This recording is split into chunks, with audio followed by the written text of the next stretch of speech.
Good morning and welcome to Moxi Monday. Today we are going to cover how to add one very specific project in your Moxi Impress Marketing Center if you have something that you want to do like an open house or a price reduction.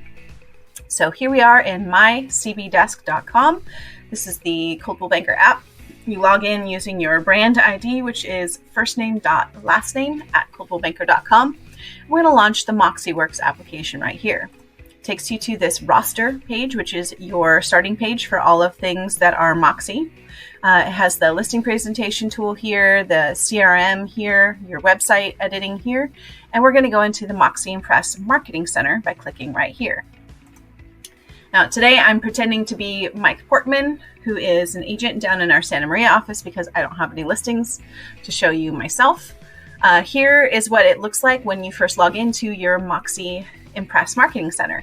You can see that Mike has one active listing right now, and then he has 3 listings that are closed. So right here you can see that he has 12 projects that are created for him. This number varies. You can see this last project had 23 projects.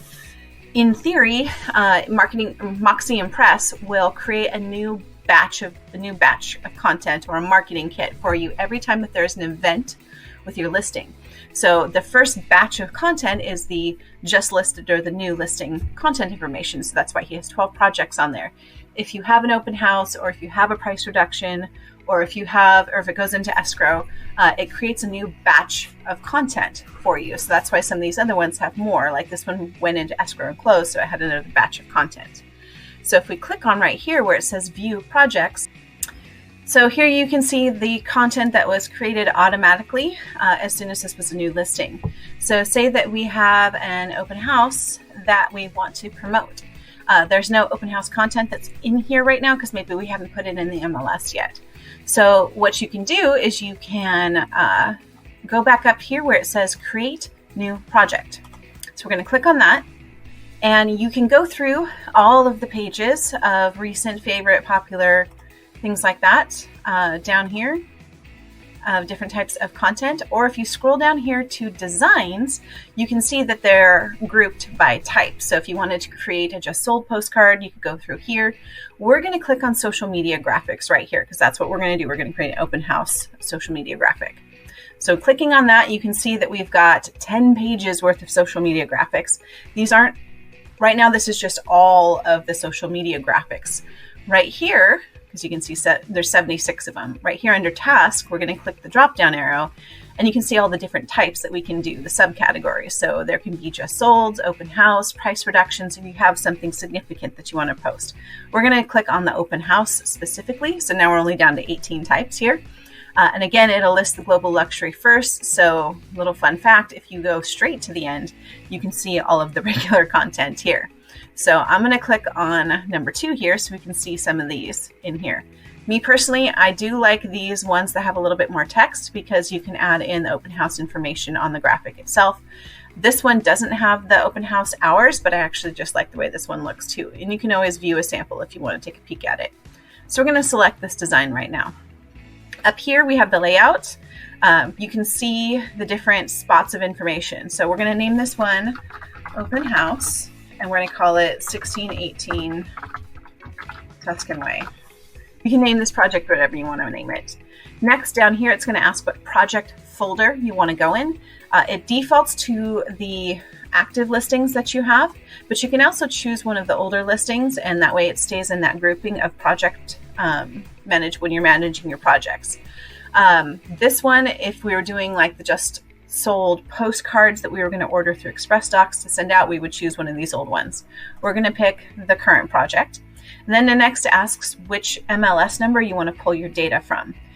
You would obviously pull it from the listing so we can access all those photos. But if you were making a flyer, like an open house flyer, because you were hosting an open house, but it wasn't your listing, you're hosting an open house for another agent in your office, you may not be able to access the MLS information through there. So then you would select, no thanks, I do not want to use the listing data, and you can enter it in all manually. And that way your information is listed on those flyers instead of the listing agent's information. And you can represent yourself as the buyer's agent at that point. So we are actually going to make sure that we're pulling from this listing information because this is Mike's listing and this is going to be Mike's open house post. So we're going to hit save and continue. This is just asking if you want to populate the information from the MLS for that listing. And yes, we do. That's why we selected it in the first place. So right now it's going to load those 37 photos. It only has one photo on here for the social media post, and I may not want to use that one right there. So we're going to hit this button right here that's replace. And this will let us access all of the project photos that came from the MLS right here. I do like this backup house photo right here. I think it's nice, so I'm going to select that one and click Add Selected. And so if you click on this, you can change the cropping of the photo itself if you want to adjust that, or if you want to make it a little bit smaller or something like that. We're going to hit Save and Continue. The next page is going to let us alter the important information in here. I'm going to leave this as open house. This is that big white text that's going to show up right here on top of the photo. You could put new listing. You could put whichever type of text you want in there. You could even probably put the hours if you wanted to. You could put Saturday 12 to 2 or something like that. I like leaving it as open house. And this is where you make sure that all of the information and the contact information is correct. So we would add in license number, which is super, super important on this one. And let me explain why. It's because this is something that's used by all Coldwell Banker affiliates, but not all Coldwell Banker affiliates in North America require the license to be on all marketing and promoting material. California does. So please make sure that you type in your license number on this page. Hit Save and Continue. And now we have our graphic. So I'm going to hit preview here so you can see what that looks like. When you download the graphic, it won't have the preview only text on there, but you can see what this graphic will look like with all of his information on there. So I'm going to go ahead and download this image right here. Since this is a social media graphic, we're going to download an image. If it was a print project, like a flyer, we would download the PDF. So click on Download Image, and this should go to your Downloads folder on your computer. So I'm going to go ahead and pop that open real quick so you can see it. Here we are in my Downloads folder, and here's our open house graphic right there. So you can see it in all its lovely glory with all of his information. So at that point, you could go ahead and share it on your social media pages. Have a great day.